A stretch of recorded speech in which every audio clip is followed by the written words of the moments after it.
देखिए, अमेरिका हर बार की तरह इस बार भी इजराइल के साथ खड़ा दिखेगा और मिडल ईस्ट की दबदबे को अगर कहीं ना कहीं तोड़ना है या फिर मिडल ईस्ट में अपनी जो मजबूत पकड़ करनी है तो कहीं ना कहीं ईरान को दबाना जो है वो अमेरिका की मजबूरी है। तो इसीलिए लग रहा है कि जो इजराइल और ईरान का युद्ध जो की मजबूरी है, तो इसीलिए लग रहा है कि जो इजराइल और ईरान का युद्ध जो इनडायरेक्टली कभी शुरू हुआ था, जब गाज़ा पर लगातार हमले हो रहे थे, उसके बाद इजराइल ने ईरान पर हमला किया और कहा कि ईरान क्योंकि कोशिश कर रहा है कि वो खतरा हो सकता है इजराइल के लिए, तो उसके बाद उन्होंने मिसाइल अटैक किया था, जिसके बाद ईरान ने जवाबी कार्रवाई की और उसने जो है सऊदी अरेबिया पे मिसाइल दागे थे अमेरिकन बेसिस पे।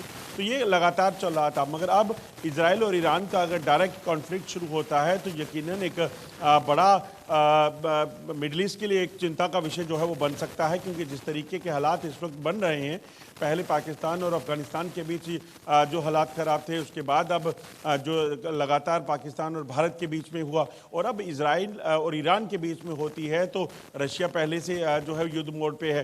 तो अब देखना होगा कि ईरान कहाँ से मदद पाता है और क्या ये अगर युद्ध शुरू हुआ तो ईरान और इजराइल के बीच में ही रहेगा या फिर आगे बढ़ेगा। क्योंकि अगर आप देखें तो गाज़ा और इजराइल की जब जंग चल रही थी, गाज़ा में इजराइल जो हमले कर रहा था, जब हमास का अटैक हुआ था, उसके बाद आप देखें तो कई और लोग जो हैं इन्वॉल्व हुए थे।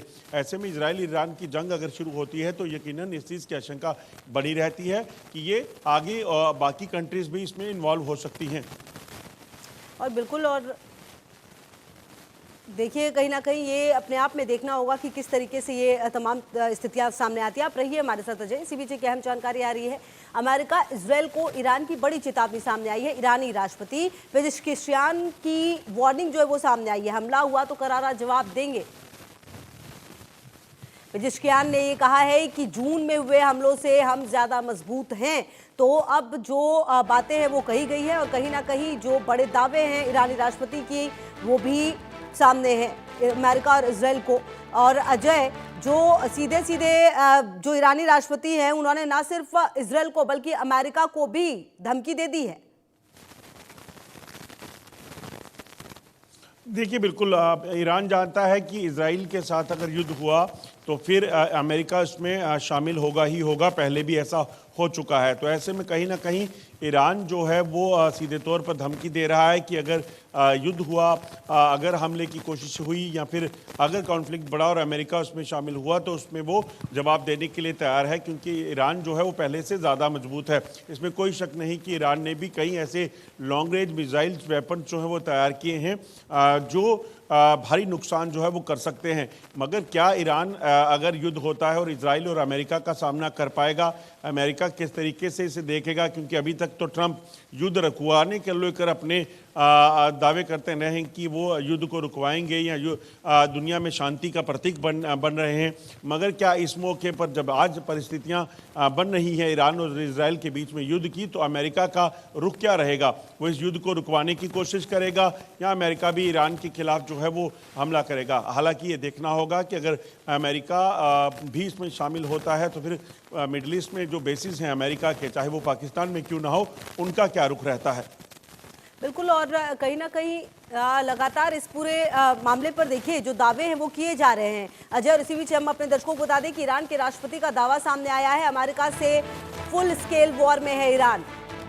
इजराइल यूरोप में पूर्ण जंग में है ईरान, ये भी कहा जा रहा है। खेमनेई की वेबसाइट को दिया इंटरव्यू, ट्रंप नेतन्याहू की मुलाकात पर ईरान की नजर है। तो कुल मिलाकर ईरान की तरफ से अगर इस तरह के बयान सामने आ रहे हैं अजय, इसके मायने क्या है? क्यों इतनी मजबूती से ईरान के राष्ट्रपति नजर आ रहे हैं, सीधे सीधे अमेरिका को भी टारगेट कर रहे हैं? देखिए, बिल्कुल जिस तरीके से जब इजराइल ने हमला किया था और ये कहा जा रहा था कि ईरान में जो न्यूक्लियर लोकेशंस हैं उसको डैमेज किया गया था, अब ये देखना होगा कि क्या वो न्यूक्लियर वेपन जो है ईरान को बनाने में कामयाबी मिल चुकी है, क्या वो तैयार कर लिया है? और अगर ईरान इस तरीके से धमकियां दे रहा है तो वो सिर्फ एक प्रेशर बिल्डिंग टैक्टिक्स हैं या फिर ईरान वाकई में इतना मजबूत जो है वो हो गया है? क्योंकि खाली न्यूक्लियर ही नहीं बल्कि बाकी जो मिसाइल सिस्टम है ईरान के पास वो भी काफ़ी घातक है, इसमें कोई दो राय नहीं है। मगर इजराइल का मुकाबला या अमेरिका का मुकाबला करने के लिए ईरान कितना सक्षम है वो देखना होगा। बिल्कुल। और कहीं ना कहीं अगर इस तरह का कोई युद्ध हो रहा है अजय, अगर ऐसा माना जाए कि आने वाले समय में ऐसा युद्ध होगा, तो क्या दुनिया के बीच मैसेज जाएगा, वो भी हम बात करेंगे। और कहीं ना कहीं देखना ये भी होगा अजय कि दुनिया के देश क्या बंटते हुए भी नजर आएंगे अगर इस तरह की कोई परिस्थिति सामने आती है इजरायल और ईरान के बीच।